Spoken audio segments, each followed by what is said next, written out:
بسم اللہ الرحمن الرحیم الحمدللہ رب العالمین والصلاة والسلام علی سید الانبیاء والمرسلین۔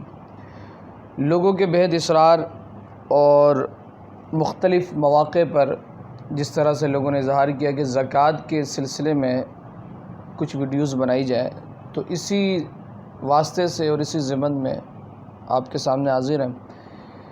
یہ ویڈیو بنانے کا مقصد یہ ہے کہ ہم زکوٰۃ کے اوپر جو زکوٰۃ کے مسائل ہیں کہ زکوٰۃ کس پر فرض ہے، زکوٰۃ کے معاملات کیا ہیں، مسائل کیا ہیں، زکوٰۃ کس طرح سے ادا کی جائے، کن لوگوں پہ زکوٰۃ ہے، کن لوگوں پہ زکوٰۃ نہیں ہے، تو انشاءاللہ ان امور پہ ہم ان ویڈیوز کے اندر بات کریں گے۔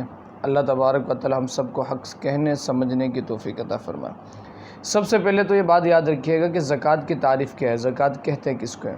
اگر آپ عربی ڈکشنری کے اندر زکوٰۃ کی تعریف دیکھیں گے تو اس کا مطلب ہے ستھرا کرنا۔ کیا کرنا؟ پاک کرنا، ستھرا کرنا۔ یزکی، اللہ بھی قرآن میں فرماتا ہے کہ یہ آیتیں تمہیں کیا کرتی ہیں؟ صاف ستھرا کرتی ہیں۔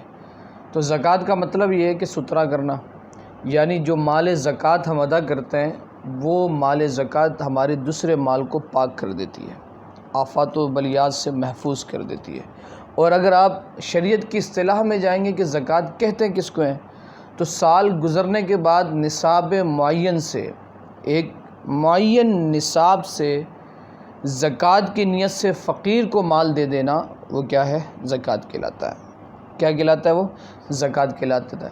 اور زکوٰۃ کی حکمتیں بھی بہت ہیں نا، انفرادی حکمت بھی ہے اور اجتماعی حکمت بھی ہے۔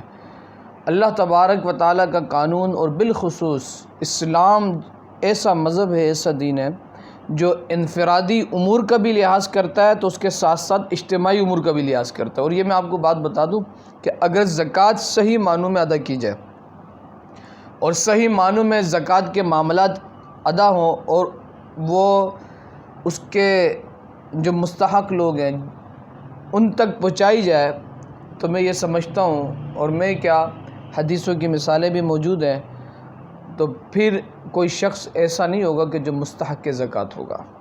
لیکن افسوس کے ساتھ یہ کہ ہم زکوٰۃ کی حکمتیں سمجھ ہی نہیں پاتے۔ سب سے بڑی حکمت زکوٰۃ کی یہی ہے کہ ایک مالدار جب غیر مالدار کو اپنے مال سے زکوٰۃ ادا کرتا ہے تو ایک وقت ایسا آتا ہے کہ وہ بھی مالدار کی اس فہرست میں شامل ہو جاتا ہے۔ پھر دوسری بات یہ ہے کہ زکوٰۃ کی حکمتوں میں سے علماء نے جو حکمت لکھی ہے وہ یہ بھی ہے کہ بندہ اپنے مال سے بڑا پیار کرتا ہے، اور اللہ قرآن میں فرماتا ہے کہ لن تنالوا البر حتی تنفقوا مما تحبون۔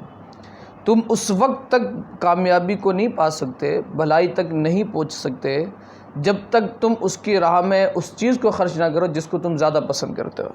اور ہم سب جو ہے مال کو بہت زیادہ پسند کرتے ہیں۔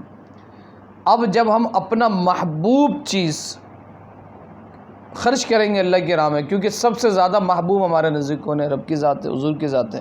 جب بندہ کسی سے پیار کرتا ہے تو کہتا ہے نا کہ یار میں اپنا سب کچھ تیرے لیے چھوڑنے کے لیے تیار ہوں، مجھے مال نہیں چاہیے، دنیا نہیں چاہیے، بس تو چاہیے، تو ہونا چاہیے۔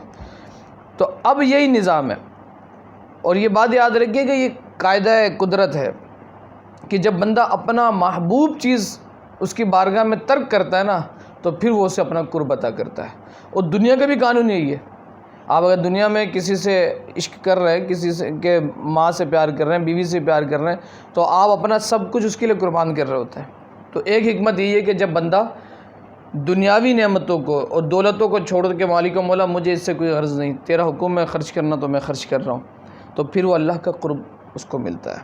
تو یہ زکوٰۃ کی اور بھی کئی حکمت ہیں۔ لازمی سی بات ہے جب آپ غریبوں، فقیروں، مساکین کو زکوٰۃ دے رہے ہیں تو اس کے بدولت اللہ تبارک و تعالیٰ کی حضور علیہ السلام کی حدیث ہے نا کہ حضور نے فرمایا کہ اللہ تبارک و تعالیٰ قیامت کے دن پوچھے گا کہ بھئی میں بھوکا تھا تم نے مجھے کھانا نہیں کھلایا، میں پیاسا تھا تم نے مجھے پانی نہیں پلایا۔